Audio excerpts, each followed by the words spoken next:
9th class. आज हमारी worksheet है वर्कशीट नंबर 16। डेट हमारी 12 अगस्त। टॉपिक हमारा चल रहा है यूजुअल भारत का भौतिक स्वरूप। इसमें हम आज भारतीय मरुस्थल के बारे में पढ़ेंगे। पिछली वर्कशीट में हमने पूर्वी घाट और पश्चिमी घाट के बारे में जाना, तटीय मैदानों के बारे में जाना। आज हम मरुस्थल के बारे में जानते हैं। सबसे पहले तो ये जान लें मरुस्थल होता क्या है। ऐसी जगह जहाँ पर रेत ज़्यादा होती है, पानी की मात्रा कम होती है। भारतीय मरुस्थल राजस्थान राज्य में अरावली पर्वतमाला के पश्चिम में स्थित गर्म उष्ण मरुस्थल है। गर्म भी है और पानी की कमी है। ऐसी जगह जहाँ पर बारिश कम होती है राजस्थान में है। बालू के टिब्बों से ढका एक तरंगित मैदान है। बालू के टिब्बे पाए जाते हैं इसमें। थार मरुस्थल में वार्षिक वर्षा 50 मिलीमीटर से भी कम होती है, इसलिए वो मरुस्थल है।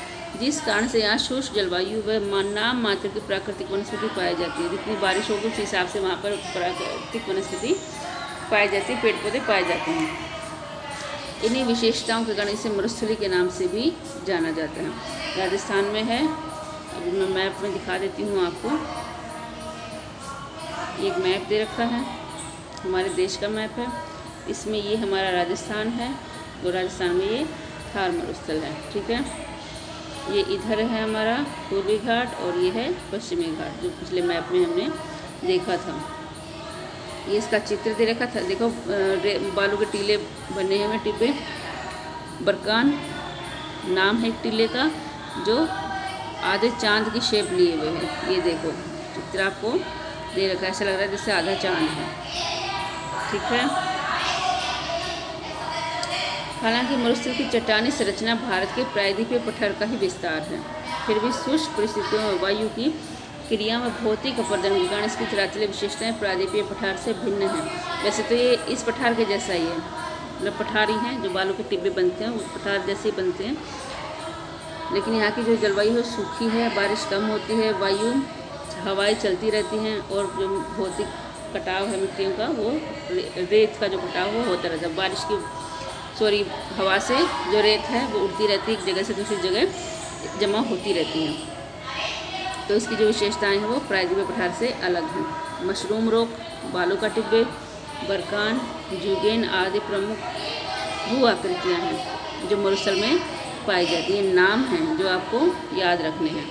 बरकान जो है वो अर्धचंद्राकार बालू का टीला है। इसका विस्तार बहुत अधिक क्षेत्र पर होता है, लेकिन लंबवत टीले भारत पाकिस्तान सीमा के समीप प्रमुखता से पाए जाते हैं। ये बहुत अधिक क्षेत्र फैला हुआ है बरकान टीला, लेकिन जो लंबे लंबे होते हैं वो भारत पाकिस्तान की सीमा पर ज़्यादा मात्रा में पाए जाते हैं। ढाल के आधार पर थार मरुस्थल को दो भागों में बांटा जाता है।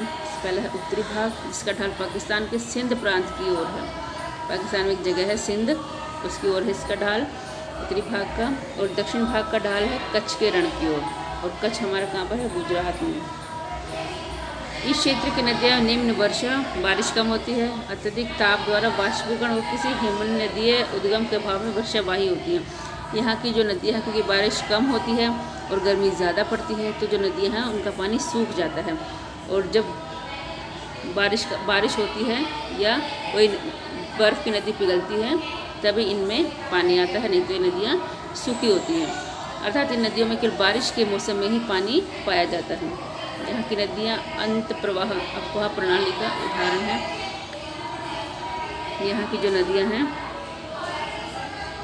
अंत प्रवाह अपवाह प्रणाली का उदाहरण है, क्योंकि यहाँ के अधिकांश नदियाँ थोड़ी दूर तक प्रवाहित होने के बाद किसी झील या प्लाय में मिल जाती हैं। ऐसी जो यहाँ की जो नदियाँ हैं वैसी नदियाँ हैं जो थोड़ी बहती हैं, फिर किसी झील में या प्लाय में मिल जाती हैं और सागर तक नहीं पहुंच पाती, क्योंकि पानी जब बारिश का पानी तो उसी से चलती हैं। जितनी बारिश होगी उसी अनुसार ही ये चलेंगी। ज़्यादा बारिश होगी तो ज़्यादा बहेंगी, लेकिन जब बारिश कम होती है मरुस्थल में तो ये नदियाँ ज़्यादा लंबा रास्ता तय नहीं कर पाती और किसी झील में मिल जाती हैं। प्लाय क्या होता है, मरुस्थलीय भाग में स्थित लवणीय झीलें होती हैं। या तो किसी झील में मिल जाती हैं या जो नमक की झीलें हैं उनमें मिल जाती है। प्लाय एक शब्द है जिसका अर्थ है मरुस्थलीय भाग में जो नमक की झीलें हैं, जो खारे पानी की झीलें हैं, उसमें मिल जाती हैं।